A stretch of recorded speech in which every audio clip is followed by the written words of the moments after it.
네, 안녕하십니까. 서울지방국세청에 근무하는 강상우 변호사라고 합니다. 근본 세무 컨설팅 최고 전문가 과정에서 국세 불복 청구 실무라는 주제를 가지고 강의를 하게 되었습니다. 만나 뵙게 되어서 대단히 반갑습니다.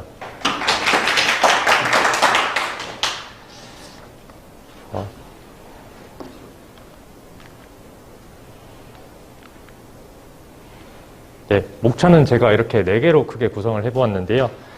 먼저 들어가기 앞서서 이제 행정법 그리고 그 중에서도 이제 세부 영역인 조세법 영역에 대해서 대부분의 사람들이 심지어 또 법률가들조차 진입장벽이 높다라는 말씀들을 많이 하시는 걸 알고 계실 겁니다. 그런데 오늘 강의를 수강하시는 대상자분들을 보니까 세무사, 회계사 및 유관 업무 담당자라고 되어 있으시더라고요. 그래서 이미 세무 지식에 있어서는 조예가 깊으신 분들을 상대로 어떤 강의를, 어떤 컨텐츠를 소개해드릴까 이렇게 고민을 하다가 다음과 같이 목차를 구성을 해보았습니다. 우선 국세 불복이라는 주제는 다소 포괄적입니다. 일반적으로 말하는 국세 불복 절차는 소송 전, 즉 전심 절차를 의미하는 것이 일반적이고 소송 절차와 구분해서 표현하는 것이 보통입니다. 또 전심 절차와 구분되는 조세 소송이라는 분야는 그 자체만으로 하나의 큰 카테고리 주제에 해당하기 때문에 오늘 다루게 될 주제는 주로 국세 불복, 즉 전심 절차에 포커싱을 맞추어서 살펴보되 전심 절차 및 소송 절차에 있어서 공통적으로 등장하는 주요 쟁점 몇 가지를 3번 목차에서 간단히 한번 살펴보겠습니다. 목차는 말씀드린 바와 같이 4가지로 구성되어 있고요. 각 주제에 대해서 크게 설명을 먼저 드리고 필요시에는 중간중간에 관련된 법리를 설명드리는 방식으로 강의를 진행하겠습니다. 네, 먼저 국세 불복 개요라는 주제입니다. 전체적인 개요를 한번 개관해 보도록 하겠습니다. 국세 불복 제도라 함은 위법 부당한 조세 처분을 받은 납세자에게 법이 정한 절차에 따라서 시정을 청구할 수 있도록 함으로써 납세자 기본권을 보장하는 제도를 의미합니다.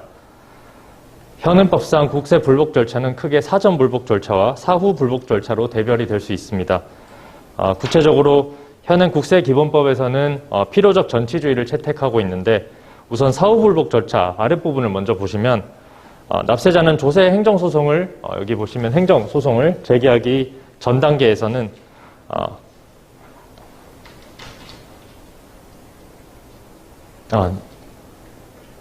처분이 있음을 안날 내지는 통지받은 날로부터 90일 이내에 국세청장에 대한 심사청구나 조세심판원에 대한 심판청구를 택일해서 구제를 신청할 수 있도록 하고 있습니다. 또 감사원에도 심사청구를 제기할 수가 있는데 감사원법에서는 감사원의 감사를 받는 자, 즉 피감자의 직무에 관한 처분, 그 밖의 행위에 관해서 이해관계 있는 자는 감사원의 그 행위에 대해서 심사를 청구할 수 있도록 규정하고 있습니다. 그리고 납세자는 앞서 말씀드린 국세청 심사청구, 심판청구, 그리고 감사원 심사청구에 앞서서 처분청이나 지방국세청장에게 선택적, 임의적 구제 제도로서 이의 신청을 할 수 있도록 규정을 하고 있습니다. 그러므로 현행법의 국세에 관한 불복 절차는 원칙적 1심급, 선택적 2심급으로 구성되어 있다고 이해를 하시면 될 것 같습니다.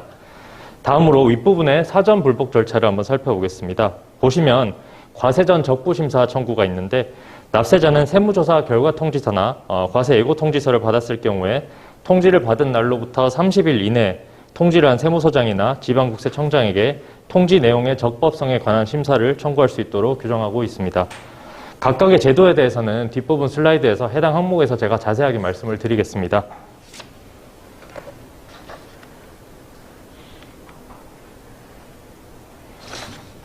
네, 첫 번째로 행정심판 필요적 전치주의와 예외 부분입니다. 행정심판 전치주의 원칙은 국세기본법 56조 2항 본문에서 규정을 하고 있는데요. 필요적 전치주의라는 제목으로 규정을 하고 있습니다. 위법한 처분에 대한 행정소송은 심사청구 또는 심판청구와 그에 대한 결정을 거치지 아니하면 제기할 수 없다라고 규정을 하고 있습니다.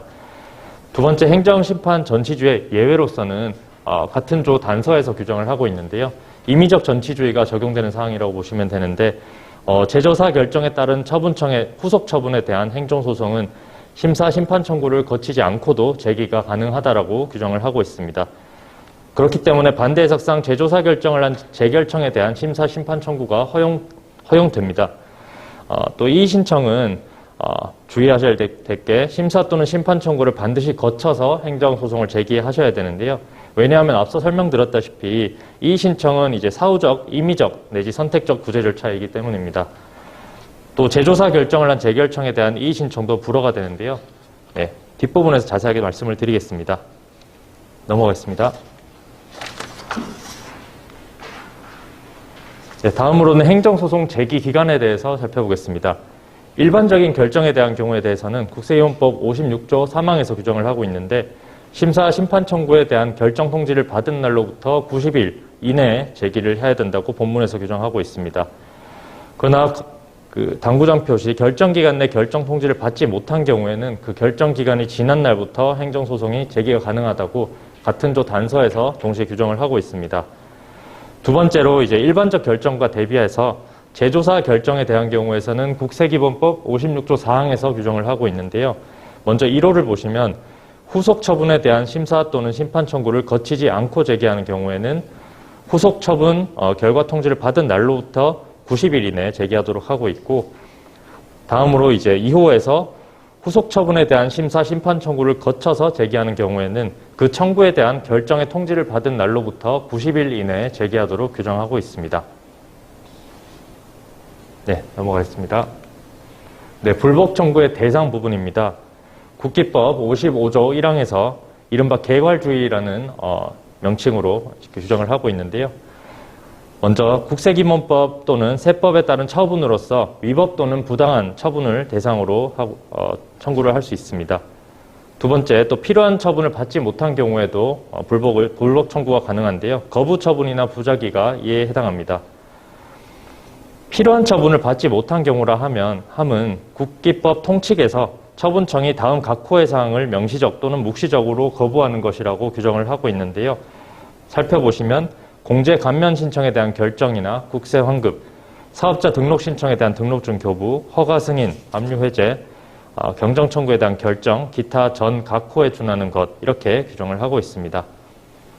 그리고 앞서서 이제 개괄주의라고 말씀드린 것은 이제 불복 청구의 대상에 관해서 권리 또는 이익의 침해를 당한 사항이면 그 처분 내용에 관계없이 무엇이든지 불복 청구가 가능하도록 하는 것이 개괄주의에 대한 개괄적인 설명이었습니다. 네, 넘어가겠습니다. 자, 그럼 불복 절차에는 이제 기본적으로 처분을 다투게 될 텐데, 처분에 대해서는 여러분들께서 이미 알고 계실 수도 있지만 처분의 정의에 대해서 한번 살펴보고 넘어가겠습니다. 행정심판법, 행정소송법에서도 규정을 하고 있는데요. 심판법 2조 1항을 한번 보겠습니다. 처분의 정의는 행정청이 행하는 구체적 사실에 대한 법 집행으로서의 공권력 행사 또는 그 거부, 그 밖에 이에 준하는 행정작용을 의미합니다. 이것은 문구를 그대로 이제 암기하셔도 될 정도로 여기에 모든 내용들이 다 포함되어 있다고 보시면 되는데요. 요약해서 보시면 처분성의 요건으로는 첫 번째로 행정청의 권력 행위여야 되고, 두 번째 국민의 권리 의무에 직접 영향을 미치는 행위여야 되고, 세 번째 개별적 구체적인 행위여야 된다. 이렇게 정리를 할 수가 있겠습니다. 네, 불복 청구 대상에서 제외되는 처분이 있는데요. 국세기본법 55조 5항에서 규정을 하고 있습니다. 예외사항이라고 보시면 되는데요. 한번 살펴보겠습니다. 첫 번째로 조세범 처벌절차법에 따른 통고처분입니다.